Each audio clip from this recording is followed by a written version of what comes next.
నమస్తే నేను ఇందు బల్గేరియా దేశానికి చెందిన ప్రపంచ ప్రసిద్ధ కాలజ్ఞాని బాబా వంగా గురించి తెలిసిందే. ఆమెలాగే జపాన్లో రియో టట్సుకి అనే మహిళ జరగబోయే ప్రమాదాలను ముందే చెబుతుంది. దీంతో అందరూ ఆమెని న్యూ బాబా వంగా అంటూ పిలుస్తున్నారు. ఈ రియో టట్సుకి రాసిన 1999 మాంగా వటీషా గామితా మిరాయ్ అంటే ద ఫ్యూచర్ ఐసా అంటే నేను చూసిన భవిష్యత్తు అనే పుస్తకంలో అంచనాపై జపాన్ తీవ్ర ఆందోళన చెందుతుంది. ఆమె చెప్పినట్లుగానే గురువారం నైరుతి జపాన్లో 5.5 తీవ్రతతో భూకంపం వచ్చింది.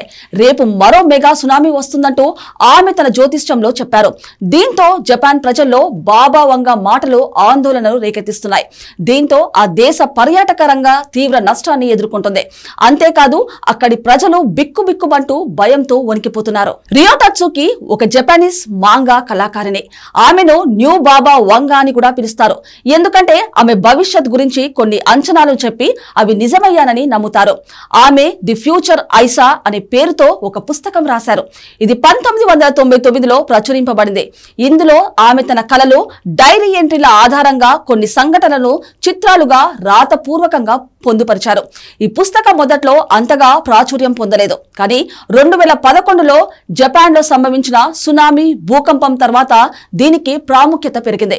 ఎందుకంటే ఆమె మార్చి 2011లో ఒక పెద్ద విపత్తు గురించి తన పుస్తకంలో పేర్కొన్నారని ప్రచారం జరిగింది. 1995లో కోబో భూకంపం, 2011 టోహోకు భూకంపం, సునామీ, ఫ్రెడ్డీ మెర్క్యూరీ మరణం, ప్రిన్సెస్ డయానా మరణం, కోవిడ్-19 మహమ్మారి ఈవిడ ముందే అంచనా వేశారు. తాజాగా ఆమె 2021లో తన పుస్తకం యొక్క సవరించిన ఎడిషన్ లో 2025 జూలై 5న జపాన్ లో ఒక భారీ విపత్తు సంభవించవచ్చని పేర్కొన్నారు.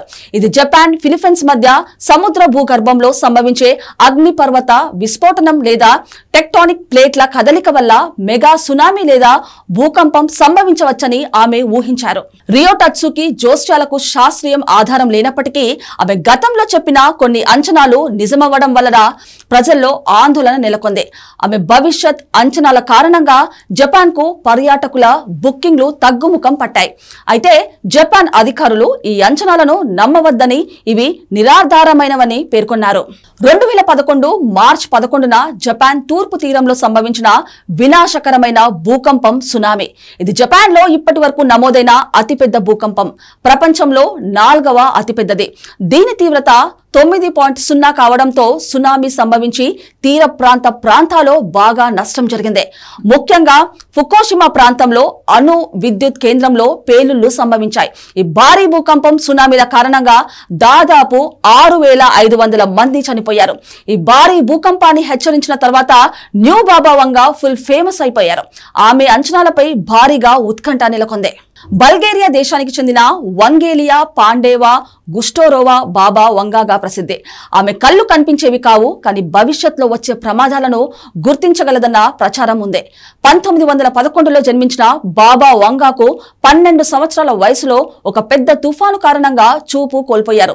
ఆ తర్వాత ఆమెకు అతీంద్రియ శక్తులు వచ్చాయని, భవిష్యత్తులో జరిగే విషయాలను చూడగలిగారని చెబుతారు. ఆమె చెప్పిన జోస్యాలలో చాలా వరకు నిజమయ్యాయని నమ్ముతారు. అమెరికాలో జరిగిన 9/11 దాడులు, 2004లో వచ్చిన సునామీ, 2011 జపాన్ లో భూకంపం, సునామీ వంటి సంఘటనలు ఆమె ముందుగానే ఊహించి చెప్పారని ప్రతీతి.